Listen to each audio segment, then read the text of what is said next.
الحمدللہ رب العالمین والصلاة والسلام علی سید الانبیاء والمرسلین اما بعد فاعوذ باللہ من الشیطان الرجیم بسم اللہ الرحمن الرحیم یا رب لک الحمد کما ینبغی لجلال وجہک وعظیم سلطانک رب اشرح لی صدری ویسر لی امری واحلل عقدۃ من لسانی یفقہوا قولی رب زدنی علما۔ السلام علیکم ورحمۃ اللہ وبرکاتہ۔ پارہ نمبر 23 سورۃ الصافات، اردو ترجمہ اور تفسیر، آیت نمبر 49 تک ہم نے گزشتہ اسباق میں پڑھ لیا۔ آج کے سبق میں آیت نمبر 50 سے باقاعدہ آغاز کیا جا رہا ہے، جس میں اللہ رب العزت ارشاد فرماتا ہے فَأَقْبَلَ بَعْضُهُمْ عَلَى بَعْضٍ يَتَسَاءَلُونَ قَالَ قَائِلٌ مِّنْهُمْ إِنِّي كَانَ لِي قَرِينٌ يَقُولُ أَإِنَّكَ لَمِنَ الْمُصَدِّقِينَ۔ پھر جنتی آپس میں سوال کرتے ہوئے ایک دوسرے کی طرف متوجہ ہوں گے۔ ان میں سے ایک کہنے والا کہے گا، بے شک میرا ایک ساتھی تھا، مجھ سے کہا کرتا تھا کیا تم تصدیق کرنے والوں میں سے ہو؟ کیا جب ہم مر جائیں گے اور مٹی اور ہڈیاں ہو جائیں گے تو کیا ہمیں سزا دی جائے گی؟ جنتی کہے گا، کیا تم جھانک کر دیکھو گے؟ تو وہ جھانکے گا تو اس ساتھی کو بھڑکتی آگ کے درمیان دیکھے گا۔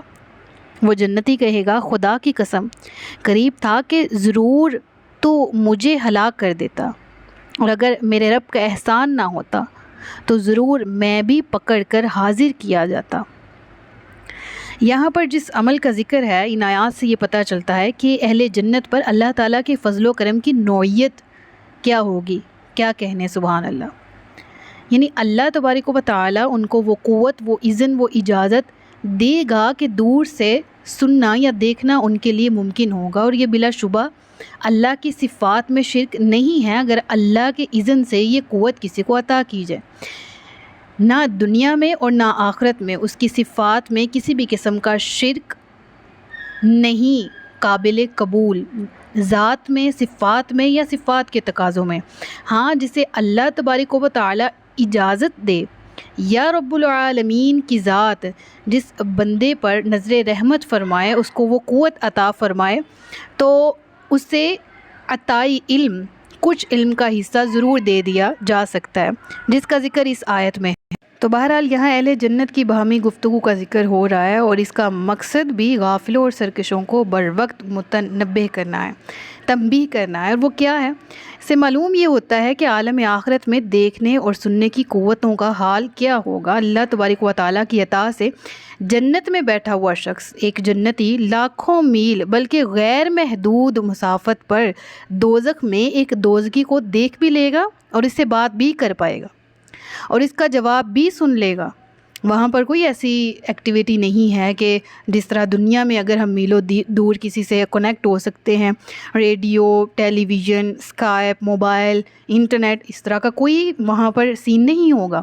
لیکن پھر بھی اللہ تعالیٰ اہل جنت کو یہ طاقت دے گا، بصارت کی بھی اور سماعت کی بھی، کہ وہ اہل جہنم کو دیکھ پائیں گے، اور اتنی مسافت کے باوجود بھی۔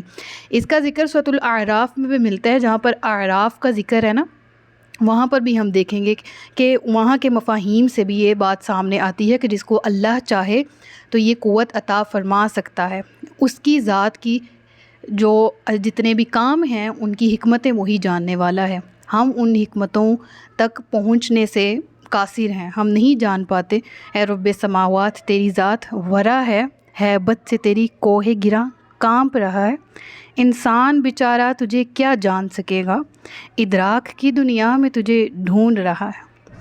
تو بہرحال وہاں پر یہ جو آیات ہیں، ان کا ذکر ہمیں مفہوم سمجھا دیتا ہے کہ وہ اپنے اس شخص سے کلام کرے گا کہ جس سے وہ کہے گا، اللہ کا شکر ہے کہ میں نے تیری پیروی نہیں کی، تو مجھے قریب تھا کہ بہکا ہی دیتا، لیکن اللہ کی رحمت تھی کہ میں تیرے بہکاووں میں نہیں آیا، میں نے سچائی کا صراط مستقیم والا راستہ جو ہے وہ نہیں چھوڑا، اور میں رب العالمین کے جو رضا والا راستہ ہے اسی پر کاربند رہا، اور آج میں اہل جنت میں سے ہوں۔ تو یہ واضح قرآن کی نص سے ثابت ہے کہ اہل جنت اہل جہنم سے خطاب کریں گے، ٹھیک ہے۔ اس کے بعد ذکر ہوتا ہے، تو کیا ہم مرنے والے، تو کیا ہم مریں گے نہیں سوائے ہماری پہلی موت کے، اور ہمیں عذاب نہیں دیا جائے گا؟ بے شک یہی بڑی کامیابی ہے۔ ایسی ہی کامیابی کے لیے عمل کرنے والوں کو عمل کرنا چاہیے۔ پھر اس کے بعد ذکر آ رہا ہے اہل جہنم کی ضیافت کا، اس کا ذکر آ رہا ہے اور رب العالمین فرما رہا ہے اذالک خیر نزلا ام شجرۃ الزقوم، یعنی اللہ فرماتے ہیں یہ نعمتیں اور ضیافتیں جو اللہ تبارک و تعالیٰ کی طرف سے اس کے مخلص بندوں کو عطا کی جائیں گی، جس سے اس کے بندوں کو سرفراز فرمایا جائے گا، وہ اچھی ہیں یا زقوم کا درخت؟ خود فیصلہ کر لو۔ اب رب العالمین فرما رہے ہیں یہاں پر وہ کیا ہے، شجرۃ الزقوم، زقوم کا درخت کیا ہے، انا جعلناها فتنة للظالمین انہا شجرۃ تخرج فی اصل الجحیم طلعها كأنه رؤوس الشیاطین فإنهم لآکلون منها فمالئون منها البطون۔ استغفر اللہ۔ اس درخت کی نوعیت پڑھ لیتے ہیں اور اس کے بعد ذکر کرتے ہیں تفسیر کی طرف۔ بے شک ہم نے اس درخت کو ظالموں کے لیے آزمائش بنا دیا، بے شک وہ ایک درخت ہے جو جہنم کی جڑ میں سے نکلتا ہے، اس کا شگوفہ ایسے ہے جیسے شیطانوں کے سر ہوں، پھر بے شک وہ اس میں سے کھائیں گے اور پھر اس سے پیٹ بھریں گے، پھر بے شک ان کے لیے اس پر کھولتے پانی کی ملاوٹ ہے، پھر بے شک ان کا لوٹنا ضرور بھڑکتی آگ کی طرف ہے۔ اللہ اکبر۔ زقوم کا درخت جو ہے وہ بیسیکلی ایک بدنما اور بدصورت درخت ہے، اور اس کا ذائقہ سخت کڑوا اور اس کی بدبو ناگوار ہے۔ اس سے جو پانی بہتا ہے وہ جسم سے چھو جائے تو جسم کو زخم آ جاتے ہیں، اور اس پر تیز نوکدار کانٹے بھی لگے ہوتے ہیں۔ بعض لوگوں کا قول یہ ہے کہ یہ درخت دنیا میں بھی تہامہ نامی علاقے میں پیدا ہوتا ہے، بڑا کروا اور بہت زیادہ بدبودار، لیکن بعض علماء کا یہ کہنا ہے کہ اس نام کا کوئی درخت اس دنیا میں نہیں ہے، یہ جہنم کے ایک درخت کا نام ہے جس کا ذکر یہاں موجود ہے، شجرۃ الزقوم۔ اور علامہ قرطبی رحمہ اللہ تعالی علیہ لکھتے ہیں کہ جب یہ آیت نازل ہوئی نا تو کفار قریش کہنے لگے ما نعرف هذه الشجرہ، ہم نہیں جانتے اس درخت کے بارے میں، یہ زقوم کیا ہے، ہم تو اس نام کا کوئی درخت نہیں جانتے۔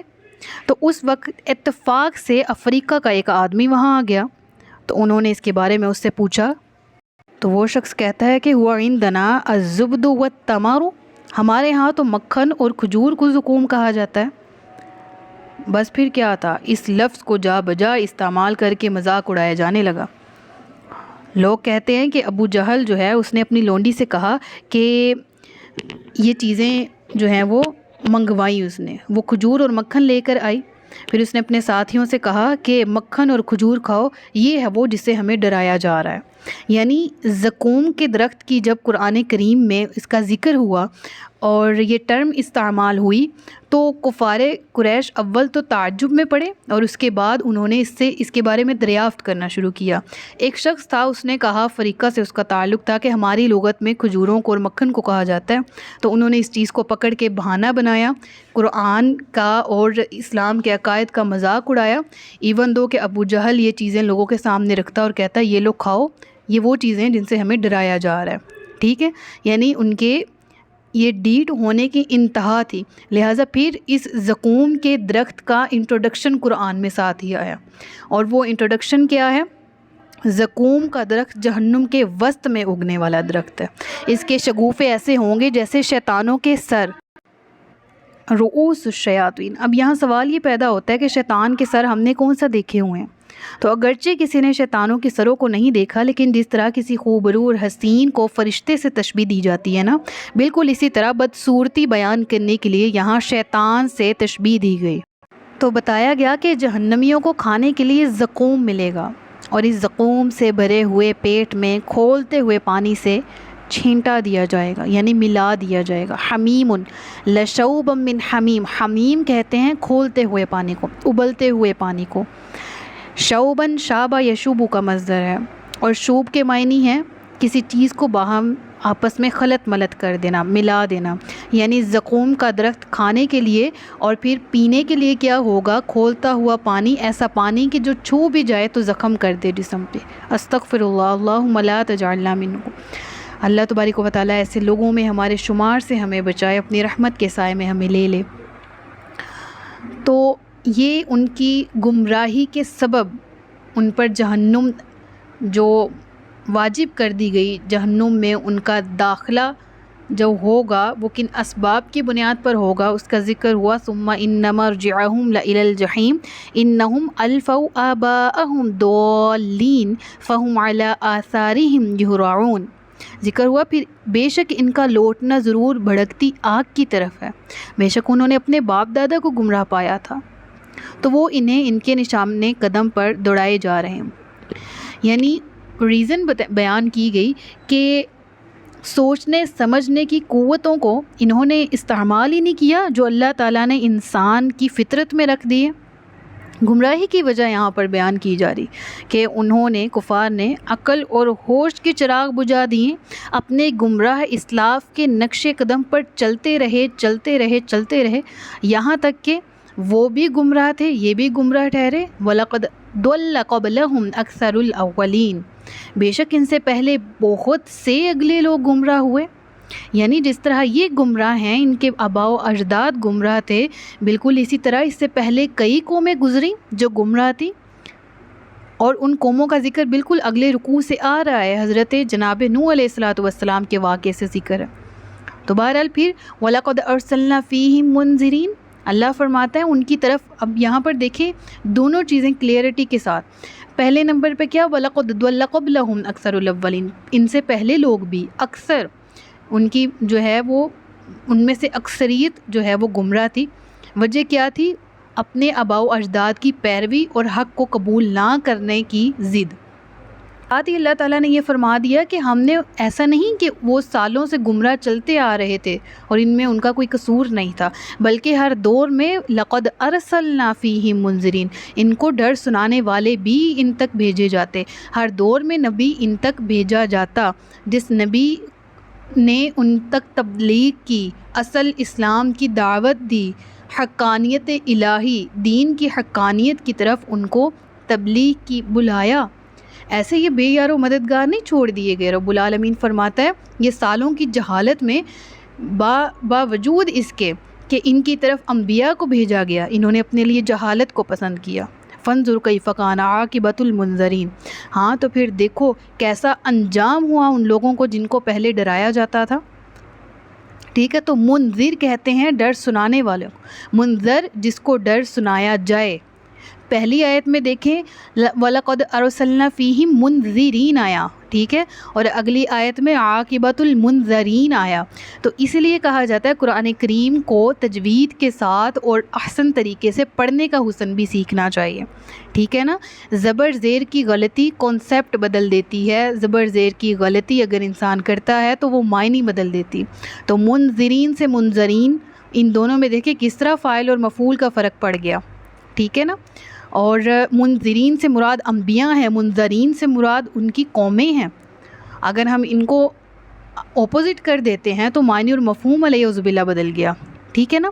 تو اللہ تعالیٰ نے ان گمراہ لوگوں کا ذکر کرنے کے بعد پھر فرمایا الا عباد اللہ المخلصین. ہاں مگر اللہ کے مخلص چنیدہ بندے. کون بندے؟ ان کا ذکر اگلے رکوع میں آ رہا ہے. حضرت نوح علیہ السلام کے بعد دیگر انبیاء کا ذکر جو ہے وہ اس سورہ میں موجود ہے. انشاءاللہ نیکسٹ اسباق میں پڑھیں گے. صدق اللہ العلی العظیم و صدق رسولہ النبی الکریم. سچ فرمایا اللہ نے جو عظمت والا ہے. اپنا بہت سا خیال رکھیے گا، مجھے دعا میں یاد رکھیے گا. تاجدار ختم نبوت زندہ باد پاکستان پائندہ باد. السلام علیکم ورحمۃ اللہ وبرکاتہ.